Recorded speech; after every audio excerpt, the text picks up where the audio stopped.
I just recently put up a video about low self-esteem, and I think I'm going to get some flack for that. We're in a culture where we're not supposed to admit our weaknesses, as if being perfectly imperfect is an issue. The stress that is caused by people having to pose and pretend and cover and have a public persona versus a private persona, which, yes, to some degree, we do have to do that, because being tolerant of others means that we have to reel ourselves in a little bit and not impose everything we are on someone else without their permission or without taking into consideration their beliefs and their feelings. I can't tell you how much of my work is helping people let go of everything they were taught to be by the church, by their mothers and fathers, by the school system. And not only taught to let that go, but then to develop the skills to find out who the hell they really are. Because who you are now, by the way, will change in 5 or 10 years, and it will change again and again if you're a good, healthy person. You will continue to grow and evolve. Our society, at least in America, I'm not going to speak for other countries, teaches us more about how to present, pose, hide, defend, and survive, rather than teaching us how to investigate, think, critically think, solve problems, spend some time on self-discovery so we can be who we are, spend some time on self-discovery so we know how best to protect ourselves from other people that may not be in harmony or in a good aspect of relating to us. That doesn't mean, by the way, that we attack other people. It just means, for example, I want to learn about rattlesnakes so I don't get bit by one. That doesn't mean I go out and kill them or declare them bad. But if I don't know I'm vulnerable to rattlesnakes, hey, then how on earth can I take any kind of protective measures about it?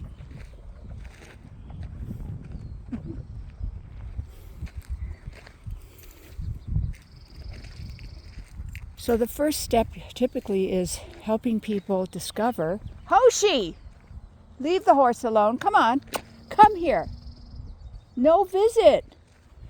Oh my goodness, no visit. Most social dog I've ever had in my entire life.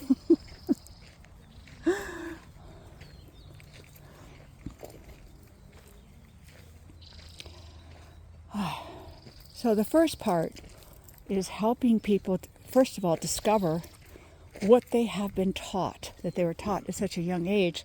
They have absolutely no idea that they were taught that. Oh, I'm going to put on pause for a minute here. They think they are what they have been told they are from day one.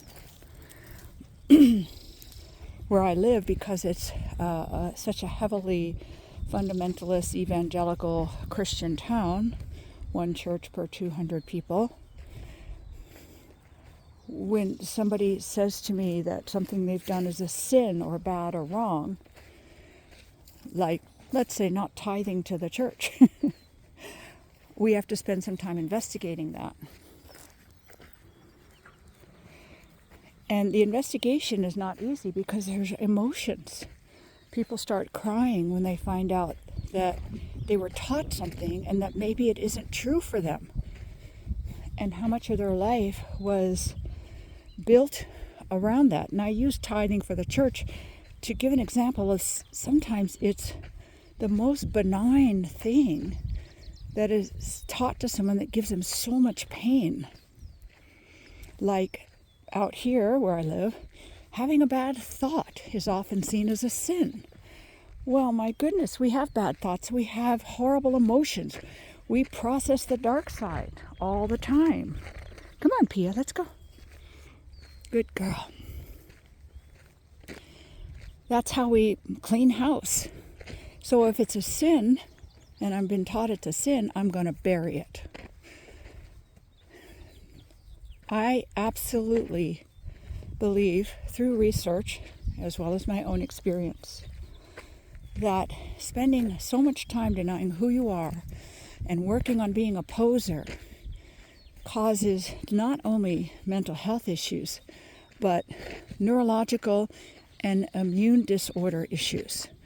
Things like fibromyalgia or lupus. I'm not saying it's the only cause, but it's low-level stress. It's kind of like having an abscess in your tooth, and you don't know it for a while, and you just feel awful. And then you realize you have a low-grade infection that's destroying your entire physical health and making you tired and sleepy. But it came on so slowly you didn't realize it. Once we get familiar with who we are, being able to admit to your shortcomings as well as your strengths makes it so easy to get along with you, with anybody.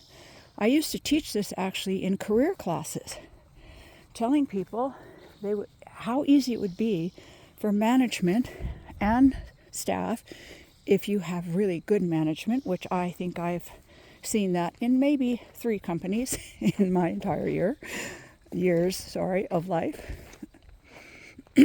that if you know you have an employee that, for example, is a little OCD and everybody knows it, then we put that employee in a position where perhaps they can use that skill, but also we make sure they keep it in balance. I did work at one place where everybody took a personality test called True Colors, based on the Myers-Briggs, and they had little signs up where they worked. I'm a blue, and my second color is gold. I'm a green, and my other color is blue. And if you've ever seen that test, it not only helps you understand your personality type, but it then teaches you what kind of compliments really help you and what compliments are meaningless. For example, if you're a green, a little bit more on the intellectual research side, kind of a loner, and you tell them they really helped somebody, they're like, okay. But if you tell them they really solved a problem that was invaluable, they are glowing inside. If you tell a blue that they solved a problem, they're like, yippee, I think that was by accident. But if you tell a blue, you really helped this person and they feel so much better and you took away their stress, that blue is just glowing. I'm not selling True Colors, even though I do love it. There might be something better out by now. What I'm saying is, by knowing each other and by knowing yourself, it cuts through so much of the issues of problem solving, hurting people, inadvertently stepping on someone's vulnerability, and allows you to support each other and get the best out of each other and help to keep each other balanced. Now, how many workplaces are like that? Few and far between. So let's step back from that a little bit. If I know, for example, that I am a blue, where I work, because I know what supports me, I can now ask for it directly. Like, tell a manager who's not the best. It really helps me when you point out to me how I'm helping people. That's something that is very important to me. And the more I hear about that, the happier I am at this job. If just some people know themselves better, they can change the environment around them. Is this scary and vulnerable? Hell yes, it is. Of course it is. Everything that we do to try to be bigger and better is going to be scary. But after a while, you get used to it, and you have to measure it against quality of life, which is, if I work for a place that finds it too annoying or threatening to talk openly and honestly about people's traits in order to make the workplace function better and maybe even be happier, and my boss finds that intolerable, I need to start looking for another job. There are jobs, we call them the golden handcuffs, where it's almost impossible to leave because the benefits, the money, the status, the work hours, the intellectual challenge. But then there are serious issues also. And that's where it becomes golden handcuffs, because there's so much good, and yet are you ultimately shortchanging yourself or selling yourself out? Because all these other boxes got checked, but some of the big ones didn't. So knowing yourself helps you choose better jobs. It also helps you in personal relationships, friends, and intimate relationships, because knowing yourself better, you can now ask for the support that really works for you.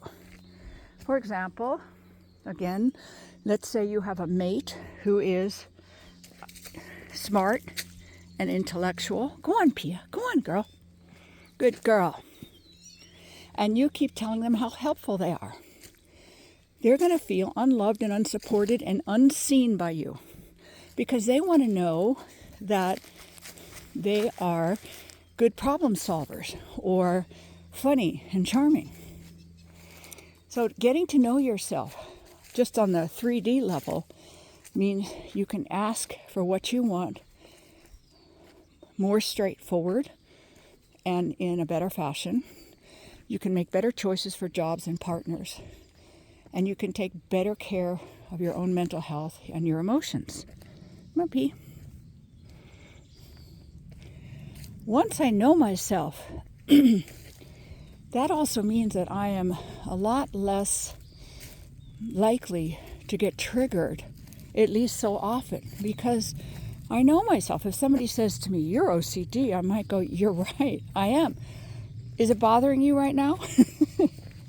Instead of going, "No, I'm not," or "Yes, I am, I know it's horrible," and start crying because I feel sad and defensive about it. Every trait we have has good and bad sides. If you're OCD, you're organized, you meet deadlines, you can delegate. If you're OCD, you're rigid, you can't do out-of-the-box thinking, and you're a control freak. So what is OCD? And I'm not talking about the true psychological disorder diagnosis. I'm just talking loosely here. So the idea is, if I know I'm OCD and I know myself, I'm going to keep it in balance. Sometimes I'm going to be a little more OCD, and other times I'm going to have to call myself in a little bit and have a good laugh and relax it. Same with every single trait. Nothing is all good and all bad. So once I know myself, being able now to surrender to the energy of spirit, to be able to be taken somewhere I have never gone before by having a spiritual practice that allows me to connect with something to which no words can explain. And when the learning comes from the inside out, meaning our energy gets shifted first by something bigger than us, and now we are able to do something that we previously couldn't do before. If this sounds too woo-woo, let's talk for a second about the development of the human brain. Children, up until a certain age, cannot understand abstract concepts such as time and money. They can't deal with or comprehend or talk about past, present, and future, or coins representing labor that buys goods. Why? They don't have enough neural pathways. They don't have enough dendrites at the end of those neural pathways. At about somewhere between 9 and 11, some kids a little earlier, some a little later, suddenly kids, it seems suddenly, but suddenly kids understand abstract thinking. So when you're yelling at your 4-year-old about being late, or how much money it costs to fix his or her toys, they're like, "I have no idea what you're talking about." That's like me talking to someone about quantum physics, and they have absolutely no interest or idea what the hell I'm talking about. There's no way I can move into that subject. Maybe if I spent 2 years. So for those of us who are interested in evolving as a soul, not just getting what we want as a person, when we work with that big energy, whatever you want to call it, Source, the Goddess, the Great Spirit, Creator, Yoda, the universe, Jesus, Muhammad, Buddha, I don't care. You can call it whatever you want, because it's energy. It's not human. It's not male or female. It's not white. In order to be taught by that, something in us, I want to say physiologically wise, because energy is part of our physiology, has to be changed first, has to grow first, before we can now comprehend something that was never even in our reality at all. So there was no way we could pray for it or try to intend and manifest it, because it wasn't even a thought. To me, that can be done simultaneously while working on getting to know yourself. But it works best when you really know yourself and continue to know yourself, which means you admit to things like, I have low self-esteem, I probably will. I worked with somebody once who was very suicidal, got very evened out, and said, does it ever go away? Thinking about suicide. And my response was, no, but now it's a thought instead of a push. My sister, who was an early childhood education specialist and a therapist in her own right, yes, I come from a family of shrinks, said to me once, I don't think we ever heal like most people mean it. She said, I think we have scars for the rest of our life, and it reminds us of something big that perhaps we need to remember for the rest of our life. And that was such a relief to me. It's like, oh, okay, so I have this scar. Fine. I can think about, I think it was one of the Lethal Weapons where Mel Gibson and, I forgot the actress's name, were ripping off their clothes, showing each other their scars. And I thought, wouldn't that be great if we could do that about everything? Yeah, this is the 4 years I was really depressed, and this was when, I screwed up at a job because I let my boss take all the credit for my work. The final thing about knowing yourself is you get hurt less. So some people might say, how could you do a video about low self-esteem? Because I know I have it, and it's so much better than it used to be. It used to be completely unconscious. So what I would do is help other people, my bosses, even other spiritual people, succeed on top of my expense, on top of my back. I let people steal my work at least 4 or 5 times and destroy the work I do now, because I let them. It didn't occur to me they would do that. And that is related to low self-esteem. So now I understand it's there. I have to keep an eye on it, manage it, balance it. It's not a curse. To me, a curse might be something like, I'm a quadriplegic. That's hard. That would be hard for me. Maybe not to a quadriplegic it isn't. But living with self-esteem issues, living with being a little OCD, which I don't think I am, living with being perfectionistic, living with being addiction prone, which I am. I have alcoholism rampant in my family of origin, and nothing in my siblings, and my mother and stepfather didn't drink, but they were children of drinkers. So we were all adult children of alcoholics, and I could easily become an alcoholic. We know this just from genetics, epigenetics. So I have to watch that at all time. I can get addicted to tofu. Seriously. So I'm always watching to change things up and keep it in balance as much as possible. Now, if somebody accuses me of something, I typically already know it. And if they're accusing me of something that is really seems outrageous, I can settle in, look at myself, check my energy, and find out maybe they're just getting triggered, or maybe there's something for me to look at. But what doesn't happen is me freaking out and being hurt and feeling like a victim. I've been accused of something I'm not. This also does mean, by the way, you don't let people walk all over you, disrespect you, threaten you, or hurt you. And also, one final thing. Not getting triggered or getting triggered less doesn't mean you run around like Jesus or Buddha. I've had someone say to me once, someone who came to meditation, well, I feel so awful. I get angry at my spouse and my dog. I'm like, okay. And they said, well, you never get angry. I just started laughing. Like, are you kidding me? Yes, I get angry. You just see me in class and teaching. And I have no reason to get angry there, even though sometimes I do. I get angry at students who show up and keep begging for help and don't do one suggestion or make their own suggestion. Just keep begging for help. At some point, I get frustrated, and it shows. And a lot of times they leave.